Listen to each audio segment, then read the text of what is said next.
son of a bitch, you moved the cemetery, but you left the bodies, didn't you?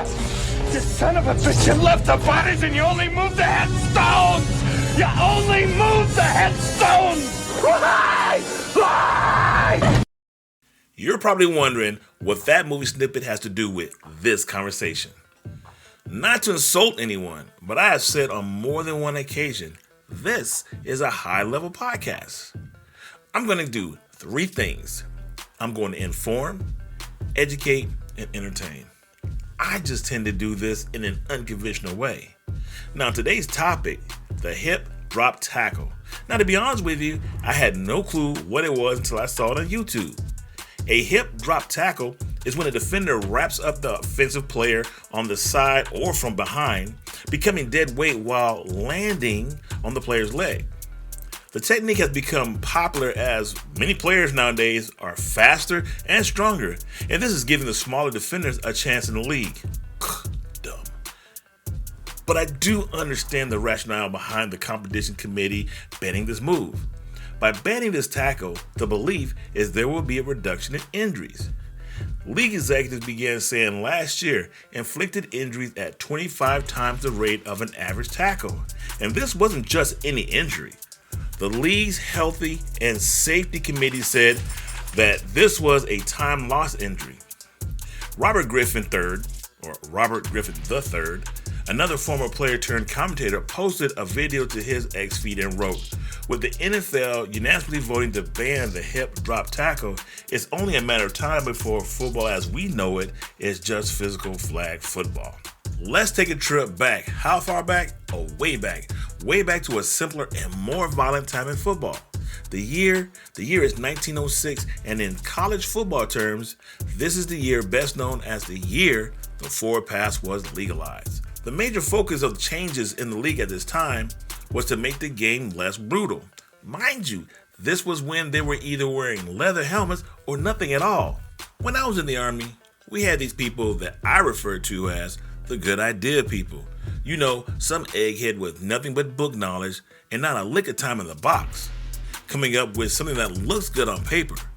Then he turns around, gives his idea to another egghead who probably wore the same ring, and he or she, let's be politically correct, would say, "That's a good idea." No, it's not. That's like taking the hit stick out of Madden. That doesn't make sense. Shannon Sharpe himself said that he can't recall ever seeing this tackle. And in another interview with J.J. Watt, he got tongue-tied just trying to speak about the tackle. When I was a little boy, most Saturday mornings after cartoons, I would wait for the NFL highlights show. Generally, we would see the highlights from the previous week. But my most favorite part of this show would be the hardest hits, which eventually became the NFL's greatest hits. And oh my God, 15 minutes of NFL carnage. Now, what did this translate to? Pick up football. We'd always meet up the street on the biggest field out in the neighborhood. Now, I'm not gonna lie, I wasn't a big dude back then, so I wasn't hitting anybody. But do you know what I was? I was fast. Now, once I got a little older, I put pads on, I felt the pain of getting hit, and I didn't like getting hit. Talking about 22 dive. Nah, dog. F that. I'm moving to defense. Football is the only sport that I know of where the intent is to inflict as much pain on the other person as possible, either on the offense or defense. Trust me, I've been cracked back more than once. I played for a semi-pro back in the day, and my team was broke. I mean, we were poor. We were so poor that we played on the infield of a dirt racing track. And before the games, we would walk around the field to make sure there wasn't any jagged edges from the crashes from the previous night. Nobody wanted to play in the house of pain. We didn't want to play in the house of pain. And at these points, those who have listened to my podcast before, you're probably thinking, there he goes again, on another tangent. I just like to get my point across so you can understand my position. Just like the initial Poltergeist snippet that started the podcast, because you was questioning what the heck was going on, it's plain and simple. Resolving the situation doesn't solve the problem.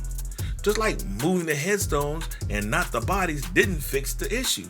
That wasn't the answer. Every time the good idea people come up with a way to mitigate injuries, the players have to come up with a way to prevent penalties and make the play, plus keep the game interesting. But oh, by the way, it is still legal to snatch a player by their dreads or their mullet. Still, think about it. And now, you're talking about player safety? How about this? The push for 18 regular season games in NFL hasn't been abandoned. Now, this is reported by Mike Florio of NBCSports.com. But you want to convince me that the NFL is concerned with player safety.